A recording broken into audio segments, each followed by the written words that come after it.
Good evening and welcome to this Week in Review. Tonight's stories include CO at Furbridge Harbour, interview with Kathy Cutler, BDDB update with Greg Illier. These stories plus community events, the BBS Playbill, Off the Rack and more coming up after this.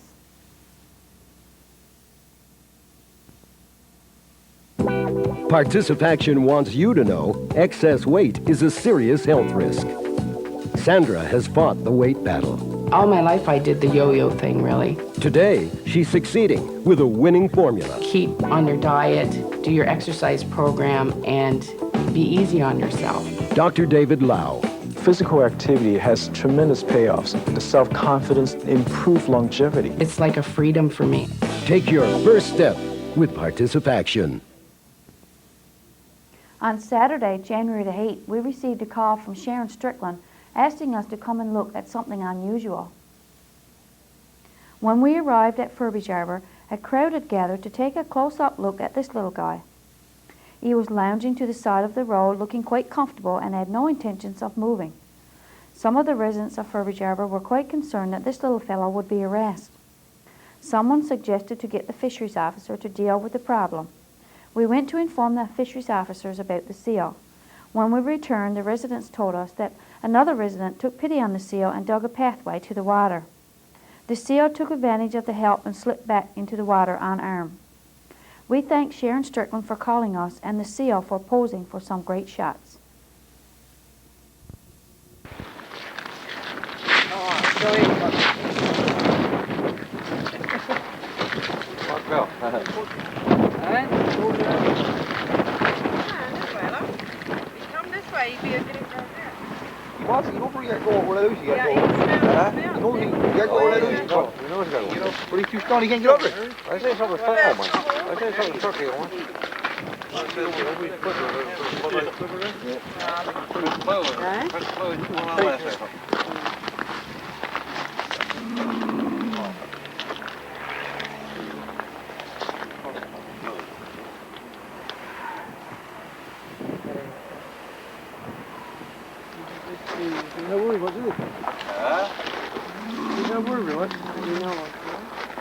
I don't say you got much choice. Something wrong with it. Something wrong with it. Something wrong with it. Yeah, something. I said blur. Did he first come on board? Then they all roll up there and roll over. You see Clipper does that blood line Clipper? They're always high. They're just blood always high.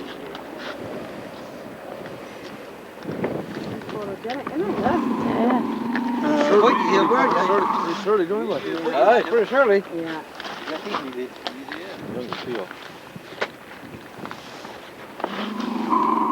Call Greenpeace, boy. Get them over here.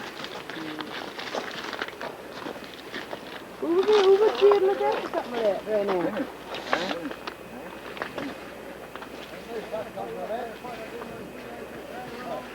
What can we get for eating? Trouble up.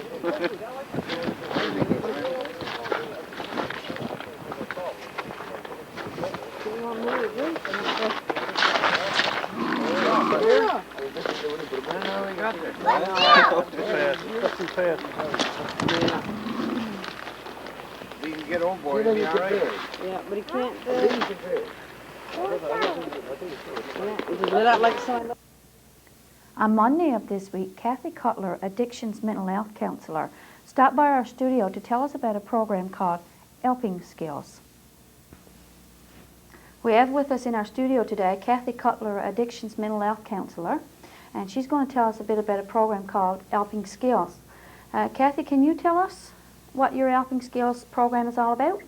Okay, I wanted to come here today because we're going to be, I myself and a lady, Tracy Snow from Stephenville, are going to be putting off a Helping Skills program. And basically what the Helping Skills program is all about, it's a course. You can look at it like it's a course that will be designed for anybody who would want to become a better helper. And that's it in a nutshell, anybody who wants to learn how to become a better helper. This is put off by the Canadian Mental Health Association. It was designed by somebody with Canadian Mental Health Association. And it came out of the COD moratorium. And what I guess the foundation for it was based on the fact that there are people in the community who are good helpers that people will go to if they have problems or they want to talk to somebody about some issue or whatever. And this program, I guess, is for those people to help improve their skills. They're already good helpers already, and this will help them become better helpers. We all know that there are not a lot of professionals in small communities, and I guess this is a way for communities to help themselves. Okay, when do you expect the program to start? We're hoping this first one will run from January 26th to February 2nd. I did the course myself in October and to become a facilitator of it. Now it's it's run like in modules. You've got 14 modules. We decided to do it in 6.5 days. Now it does seem fairly lengthy, but the thing is that the person that I'm doing the course with is coming down from Stephenville, and she has a group of communities and schools employees that are going to be doing the course as well. So I'm basically looking for 6 other people who would be interested from our community to take part in it. Okay, now who can become involved? Anybody who wants to be a better helper. There's no qualifications. You don't have to be involved in anything in particular. It's anybody who has an interest in it. Anybody, like I say, I mean, you don't have to have, there's no prerequisite. You don't have to do anything before or after in order to become involved. Just have an interest in becoming a better helper. Okay, what kind of time frame are you talking about? You mentioned a 6.5 day. Now, is that 2 hours a day or? No, it's, well, what happens is what the time frame we got worked out is we would start on a Wednesday and we have just an introduction session that evening from 7 to 9. And then it would be 6 days after that. You have 6 full days. And that would depend on the group that we have. If they want to have a break in between, but you're looking like from 9 to 4. Usually you're finished by 4, 9 to 4, but it's a full day thing. And it is it is a fairly lengthy time. Sometimes the course is done in the evening, and it takes a lot longer. It takes like 14 weeks for 3 hours, like once or twice a week, something like that. So we decided to do it this way because of the group from Stephenville or coming down. And that's the way that I did it, in full 6-day shot. And I know that might be a problem for some people who are working in that, but some of the people that are involved are getting permission from their bosses or whatever to do this, and they see it as really valuable tool for the workers to have, especially the communities and schools people that are going to be working in our schools with the children at the elementary and high school. So their bosses, which is one of the ladies that's going to do this course with me, she sees it as very important that they do it before they start their job. Okay, now what's expected from the participants after the course is finished? There is no expectation. You don't have to do anything afterwards. There's no cost involved. This is a free course. You do get a certificate afterwards from the Canadian Mental Health Association saying that you did participate in it and that you completed this course. It is a really good thing on a resume for somebody to have. Anybody looking in any field where they're helping people during the service industry to have this, it's good. It is really good knowledge to have how to be a good listener, a good helper. But there is no expectation from the person afterwards. You just take it and go with it, and you don't have to do anything, or you don't have to, you don't have to do anything afterwards. It's okay. Just for your own knowledge. All right. Now, if a person wants to become involved, what should they do? They can call me. I'm taking, like I said, I only have 6 spaces, and usually they're pretty fast filling up. But they can call me at the office. My office is 886-2185, and put their name down. I'm hoping to have a list of people by, after this airs on TV. We wait probably a week. So this will air on Sunday. So I guess the following Friday, that week, hopefully we'll get the names of the other 6 people that will become involved. But so I'm hoping that we will have a full course. It will take place at the Calder Health Care Center, and like I say, we will make every allowance for the time frames of people who want to become involved with it, so that it's not inconvenience. And if a lot of people may feel that, well, this is a long period of time, I may not be able to attend all of it. And it's okay if that you miss a morning or an afternoon, and it won't take away from the whole of the program. So if you are thinking about becoming involved and you feel that you can't come the whole 6 days, don't let that deter you, right? I mean, even if you have to miss a day or two, that shouldn't deter you from coming. Now, you said you only had 6 slots open. Now, what happens if you get 15 or 20 people come? Will you be offering the course later on again in spring? Well, we're going to be, I do have to offer it again. I got to offer it within the first 2 years after I take it. I have to offer it 2 times. So I certainly will be doing that, yeah. So even if the person doesn't get in this time, their name will be put on a list for next time. And we wouldn't have people coming in from outside next time. It would be just people from the Burgeo area, right? So yeah, we would still have the opportunity. They would still have the opportunity to do it again. Thank you very much for joining us today and telling us about your program. Very good, thank you. Ms. Cutler called our office to inform us that the dates for this program have been changed. The Helping Skills program will be starting on February the 5th until February 12th. Ms. Cutler apologizes for any confusion or inconvenience this may cause. If you have any questions, please call her at 886-2158. Stay tuned for more of This Week in Review coming up after this. Participaction wants you to know excess weight is a serious health risk. Dr. David Lau. The more overweight you are, the more likely your lifespan is shortened. These people have never met each other, yet they share a common challenge. You start going through the dieting game, and I would lose weight, gain weight, lose weight, gain weight. I can't pass a pastry display without, oh geez, I'd love to have one of those. Excess weight contributes to heart disease, diabetes, and high blood pressure. Sandra and Dave are succeeding by reducing their weight. So we think more about if we want to enjoy the next 20 years, what is it that we have to do? They're taking the first steps, getting active, making healthy food choices, and talking to their doctor. We do live longer if we engage in regular physical activity. It's like a freedom for me. When you feel good about yourself, everything in your life seems better. Probably it's the greatest benefit of all. Take your first step with Participaction. Now over to Greg Hilliard with the BDDB update. Good evening. On behalf of the Board of Directors and staff of the BDDB, we certainly hope that you and yours had a very Merry Christmas and an enjoyable holiday season.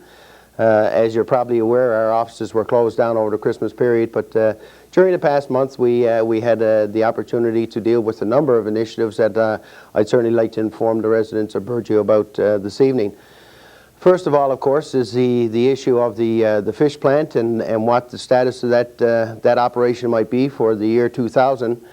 During the course of the month of December, representatives from Burgeo as well as the BDDB coordinated a number of conference calls with representatives from Ramy and Galtas.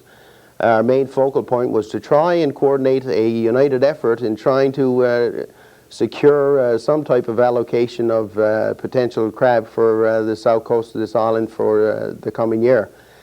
We coordinated a number of conference calls which led to an eventual meeting in St. John's, of which there was participation by representatives of DFO, the FFAW, the Honourable John Efford, and of course Oliver Langdon, as well as our MHA, Calvin Parsons was involved, and of course the MP, Bill Matthews.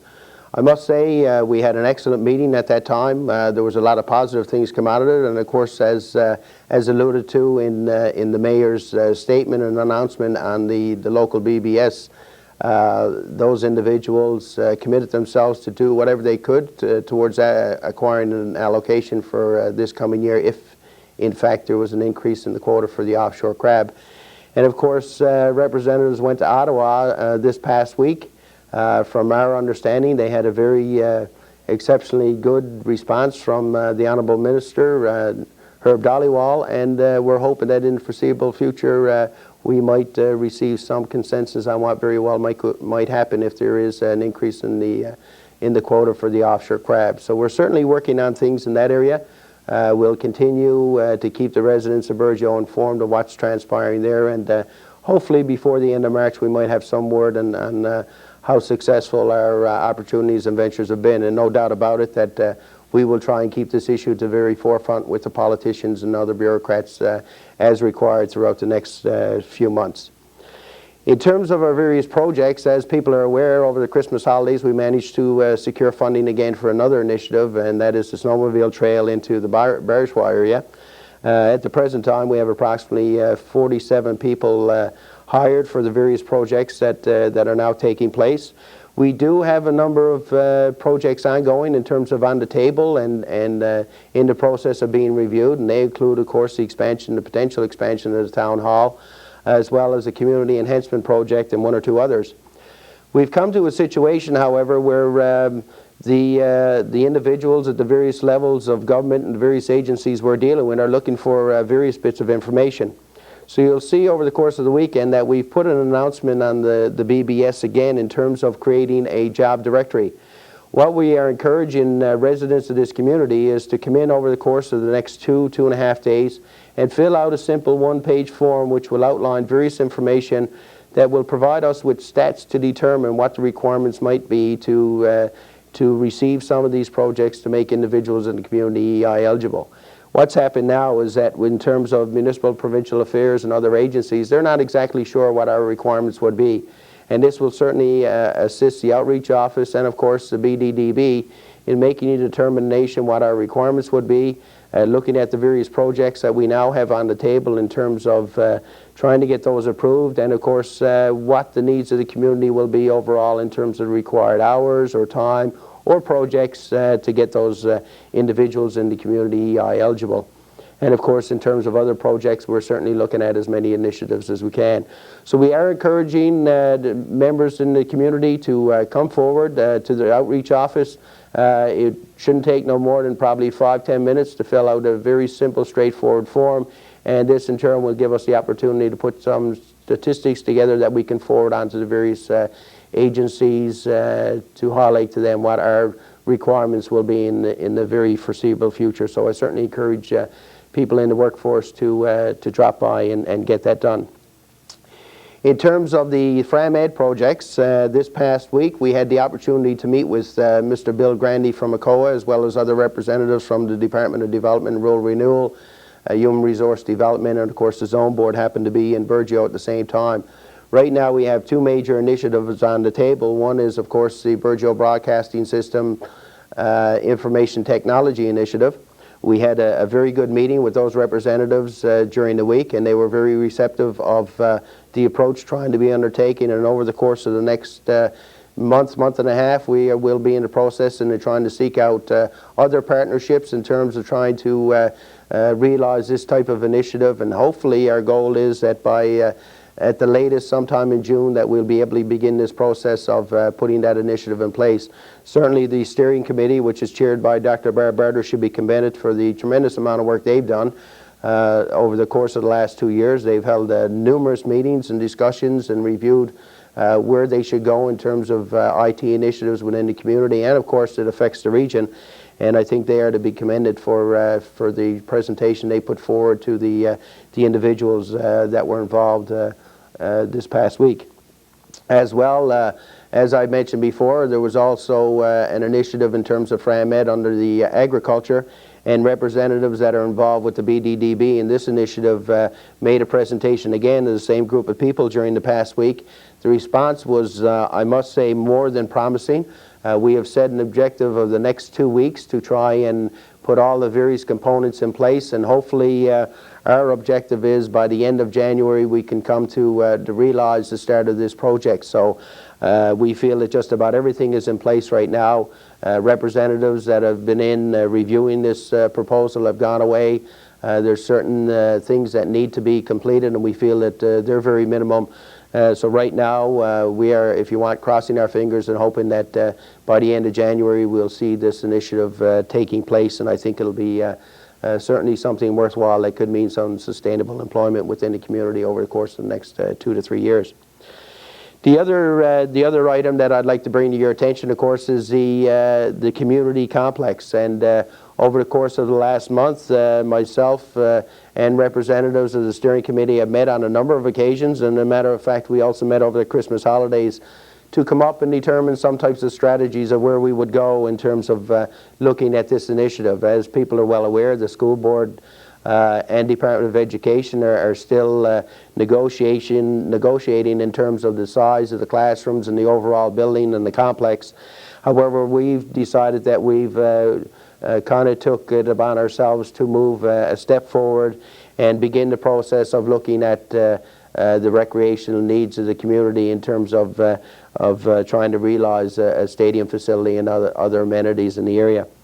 We did this past week again hold a meeting with the local Lions Club in terms of the community centre, because there has been some concerns, and certainly duly noted, and they certainly have very valid concerns that we wanted to address. So myself and Dr. Barter, who is as a matter of fact the chair of that steering committee, were present at a membership meeting that was held the past week, like I say, and made a presentation and tried to provide as much information to that organization as possible so they can make some type of informed decision in regards to what might lie ahead in relation to the complex and how it might operate, and the benefits and non-benefits of being associated with a venture of this nature. It's certainly no easy task. We have to bring on board many partnerships from the Department of Education, of course, the 2 schools and the principals here, the community groups and organizations, town council, and of course the various agencies that we will be approaching in terms of funding. But we are proceeding. We feel that we have a good plan in place in terms of where we want to go. And again, we're hoping that our deadlines are somewhere by the end of March to determine if in fact we can access the funding required, and to bring the different partners on side in regards to seeing this initiative to fruition. So we'll certainly keep everybody informed. Last but not least, and it's certainly I neglected to mention at the last time that I informed the residents of the activities of the BDDB, that Teresa Peterson is back on through the various different projects and activities being undertaken by our board. We've had the opportunity to bring Teresa back. She's involved again as the overall coordinator, and mainly responsible and involved for the projects that we have undertaken over the last little while, and we're hoping that her services will be able to continue on over the course of at least the next year or more, if we can see some of these FRAMED and other initiatives come to fruition, and continue from there. Until the next time we speak, have a good evening, and hopefully January will be a very promising month for both the BDDB and of course the residents of Burgeo. Good evening. On Sunday, January 9th, we took a riding over the Burgeo Road to see if we could see any wildlife. Someone informed us that they had spotted another coyote. We were disappointed not to have seen a coyote, however, but we did film some regular visitors to our area. Let's take a look.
This seems to be the season for improvements.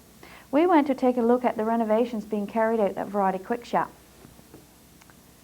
We spoke to Mr. Jerry Billard, one of the owners and operator of the store, about the project. Mr. Billard told us they have added 500 square feet to the existing building to provide more space and for customer convenience. He informed us that all the cement work has been completed. The next step was to floor it over, and this step has been completed as well. By Thursday, the workers had the walls up. If the weather would cooperate, Mr. Billard expected that by Saturday the roof would be on. This window and door will be taken out. A double door will be in place at the far end of the new extension for offloading freight. The store will also receive new siding. There has been some work done to this area, which will become a parking lot for Variety Quick Shop customers. There is more construction planned when the weather cooperates. Customers will still be able to park in front of the store. With the new addition, Variety Quick Shop will be able to offer its customers a more spacious store with more fresh fruits, vegetables, meat, and chicken. We will bring you an update when the project is completed. Stay with us for Off the Rack, the community events, and the BBS Playbill, all after this. Participation, finding solutions. Rosella's challenge, finding time for her daughter Letitia. As a single parent, I think one of the toughest things is whether or not the relationship that you have with your child is as concrete or as solid as you think that it is. Physical activity is one of the ways in which we have so much fun together. Rosella got some great ideas from Canada's Physical Activity Guide. What it says to me is get up off your duff and go for a walk. People get to see how should I block in physical activity in my life. When we're out playing, we're interacting and laughing and having a great time. I think it cements the relationship. The guide will help you make wise choices about physical activity. For your free copy of Canada's Physical Activity Guide, call 1-888-334-9769. Participation says, try it.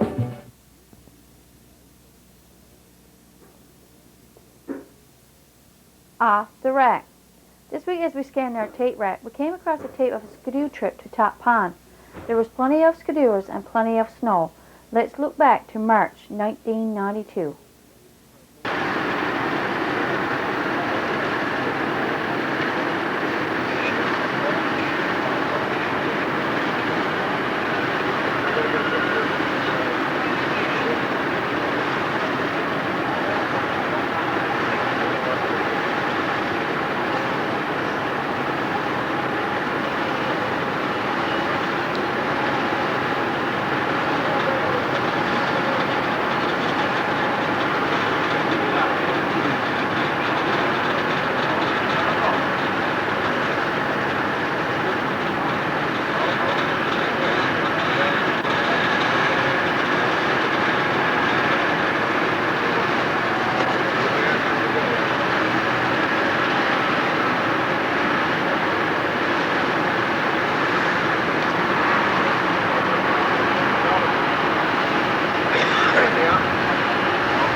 Good evening and welcome to the community event segment of tonight's broadcast.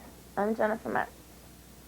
MHA Kelvin Parsons will be hosting a constituency clinic at the town office on Wednesday, January 19th from 11:30 to 4 p.m.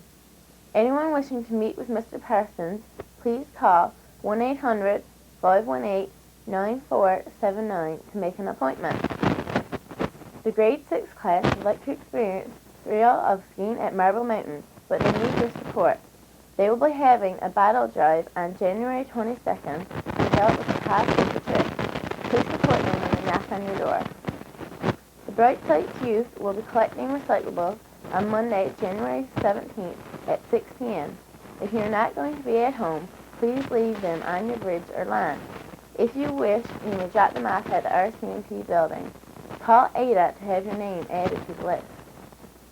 Any organization that qualifies for the recreational funding, please submit a budget to the Burgeo Recreational Commission at P.O. Box 493 no later than Friday, January 21st. Have you experienced cancer, either personally or with a family member? Would you be interested in doing training to help other people who are experiencing cancer? If so, we will be happy to hear from you.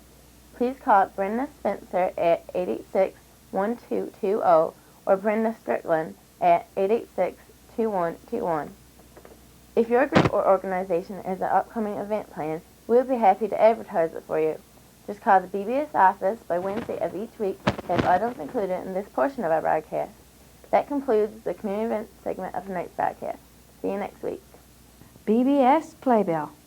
Join us on Monday for the first in a 13-part series from the Fish Harvesters Resource Center called The Fishery Now. The first edition is a Christmas edition.